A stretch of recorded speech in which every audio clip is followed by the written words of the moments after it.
Good afternoon, everybody, and welcome to this week's edition of Keeping an Eye on the Geopolitical Ball.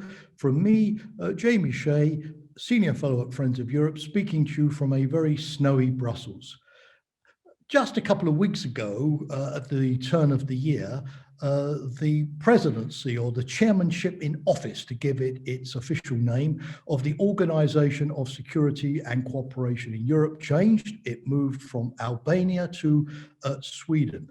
Why is this significant? Well, the Organisation for Security and Cooperation in Europe, based in Vienna, has been around since the dark days of the Cold War. And today, it's the only pan-European security organisation that brings together in the West, the United States and Canada, and in the East, Russia, and all of the former states of the Soviet Union. It has 57 members, so it's the real hub of the East-West security dialogue. And the OSCE is also unique in that it handles simultaneously military and security affairs, economic and environmental affairs, but also the participation of citizens and the human security dimension. And every year, the chair in office, Sweden for the next 12 months, and thereafter Poland, and then the year after that, North Macedonia, gets to set the European security agenda. And for the Swedes, there's potentially a great deal that can be done. For example, dealing with the so-called regional conflicts. So we used to call them frozen conflicts, but I think it would be unjust to use that name, given that we've had a hot war just recently between Armenia and Azerbaijan. And so the Swedish Foreign Minister, Anna Lindh, can turn her attention, for example, to Ukraine, where there has been a ceasefire between Russian separatist forces and the Ukrainian army in the Donbass since July the 27th last year, but where we are still far away from getting the forces to withdraw their heavy weapons, to pull back from front lines, for the Russians to withdraw back to the international border, for the militias to be disarmed, and for the Minsk process, which is under the chair of the OSCE, to move forward towards organizing local elections under the Ukrainian constitution. The OSCE can do a lot, for example, to make the border more porous, to facilitate humanitarian aid,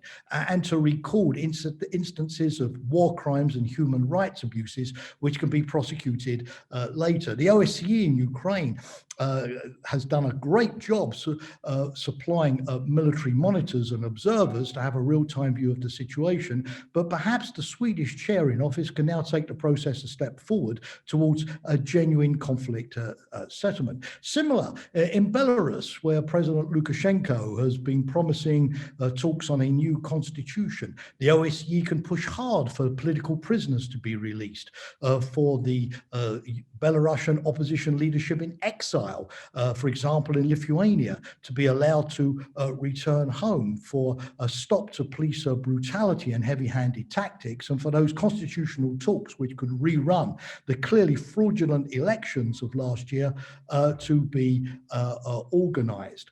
The same situation in Nagorno-Karabakh, the conflict I just mentioned. Here again, we find that the OSCE is the chair of the Minsk group, which brings together Russia, France, and the United States to find a resolution to the status of Nagorno-Karabakh. The conflict could restart because Armenia has not yet regained control of all of Nagorno-Karabakh. Turkey and Russia have set up a monitoring mission. But what about the rest of Europe? Should it not also have a participation in that monitoring mission? What about the return of displaced people to their homes and reconstruction? Again, the OSCE has a lot that it could usefully do. And similarly in the Western Balkans, where yes, the EU is in charge of the talks regarding Kosovo and Serbia, but where there's a lot of other work that could be done. For instance, improving the plight of all of the migrants that are currently stuck in appalling conditions in the Balkans, notably Bosnia, and not allowed to move forward. The OSCE also looks after arms control issues. And here again, there are many things that could usefully be carried forward. For instance, Russia has recently withdrawn from the Open Skies Air Monitoring Agreement after the United States did so last year. But many of the other OSCE countries are still participating in this. Can Anna Lindh persuade persuade Russia and the United States to return to this agreement, which is an important confidence-building measure. Similarly with conventional forces, the Conventional Forces in Europe Treaty has been in abeyance now for some years, but there is an urgent need to have limitations on tanks and armored personnel carriers and fighter aircraft in Europe, and perhaps the OSCE could agree on a new mandate to resuscitate those negotiations, similar with the OSCE Vienna document, which provides for limitations on exercises and for other transparency measures. So when it comes to regional conflicts, when it comes to arms control issues, there are many unfinished projects out there, which a dynamic OSCE chair in office, backed up by the incoming Biden administration, by the EU and partners across Central and Eastern Europe, can resuscitate. Anna Lindh is one of the most dynamic and forward-looking of the European foreign ministers on the scene at the moment. So if anybody can get the OSCE